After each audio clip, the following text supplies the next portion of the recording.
Bagging পদ্ধতিতে বিষমুক্ত পরিবেশ বান্ধব ও রপ্তানিযোগ্য নিরাপদ লিচু উৎপাদন গবেষণায় সফলতা পেয়েছেন দিনাজপুরের হাজী মোহাম্মদ দানেশ বিজ্ঞান ও প্রযুক্তি বিশ্ববিদ্যালয়ের একদল গবেষক। এই প্রযুক্তি কৃষকদের মাঝে ছড়িয়ে দেওয়ার পাশাপাশি গবেষণার পরিসর বাড়াতে সরকারি পৃষ্ঠপোষকতার দাবি গবেষকদের।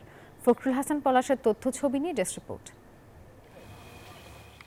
লিচু গাছের সবুজ পাতার সাথে কমলা, হলুদ, নীল, সাদা সহ বিভিন্ন রঙের ব্যাগিং পদ্ধতিতে লিচু উৎপাদনে সফলতা পেয়েছেন দিনাজপুরের হাজী মোহাম্মদ দানেশ বিজ্ঞান ও প্রযুক্তি বিশ্ববিদ্যালয়ের কীটতত্ত্ব বিভাগের গবেষক দল। এই পদ্ধতিতে একটি ব্যাগ দিয়ে ৪৫ থেকে ৫০টি করে লিচু ঢেকে দেয়া হয়। এর মাধ্যমে শুধু পোকা নয়, বাদুড় সহ বিভিন্ন পাখি থেকেও সুরক্ষা পেয়েছে লিচু বাগান। ৩০% পর্যন্ত লিচু ঝরা রোধ হয়েছে। বিষমুক্ত নিরাপদ লিচু উৎপাদনের পাশাপাশি কমেছে কীটনাশকের খরচ। এছাড়া খুব সহজেই রপ্তানি করা যাবে বলে দাবি গবেষকদের। স্প্রে যে ব্যয় আর একটা ব্যাগের যে ব্যয়, একটা ব্যাগের মধ্যে ৪৫ থেকে ৫০টা লিচু থাকে।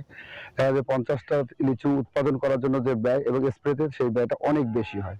ভবিষ্যতে বড় পরিসরে গবেষণা করতে সরকারি পৃষ্ঠপোষকতার দাবি শিক্ষার্থীদের। এটি অ্যাপ্লাই করা হলে একটি বিষমুক্ত ফল যে বাজারে সরবরাহ করা হবে সেটি কিন্তু ভোক্তারা সহজেই পাবে। তো আমরা আশাবাদী টেকনোলজিটা ইনশাআল্লাহ অ্যাডাপ্ট করবে আর তারা লাভবান হবে। আমরা আসলে বিষমুক্ত খাদ্য খাইতে পারবো, এটার জন্য অনেক ভালো। নিরাপদ লিচু রপ্তানি হলে বাগানীদের জন্য নতুন সম্ভাবনার দ্বার উন্মোচন হবে বলে মনে করেন এই প্রধান গবেষক। এই প্রযুক্তিটি আমরা যদি মাঠে ছেড়ে দিতে পারি তাহলে বিষমুক্ত লিচু উৎপাদনের একটি মাইল ফলক যে হিসাবে এটি কাজ করবে। কৃষি গবেষণা ফাউন্ডেশনের সহযোগিতায় প্রফেসর ডক্টর আব্দুল আলিমের নেতৃত্বে গবেষণায় অংশ নিয়েছেন পিএইচডি ও স্নাতকোত্তরের অধ্যয়নরত শিক্ষার্থীরা। Shoaib Shamim, desk report, news 24। Bundle থাকলে প্রতি সেনমানিতে টাকা বাঁচবে।